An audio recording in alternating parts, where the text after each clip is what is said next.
మోకాళ్ళుని అడుగు దేవుణ్ణి.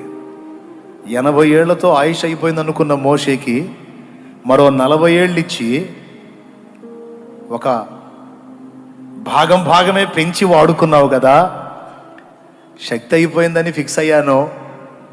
మరి ఇందాక చెప్పిన మాటను బట్టి ఆశ కలిగింది. ఇస్తావా ఆయుష్ని, ఆరోగ్యాన్ని?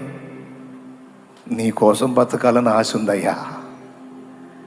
నీ చిత్తం చేసి ఈ జన్మను సార్థకం చేసుకోవాలనే ఆశ ఉంది. గుడ్డితనంతో నష్టపోయాను. పనికి మళ్ళీ వాటికి నా టైం అంతా పాడైపోయింది. ఛాన్స్ ఇస్తావా? స్వస్థపరుస్తావా?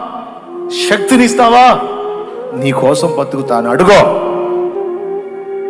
ఏ రోగం నీ మీద ఏలుబడి చేసిద్దో అది కూడా చూస్తాను నేను. నా దేవుని నామంలో అడ్రస్ కూడా ఉండదు నీ రోగం.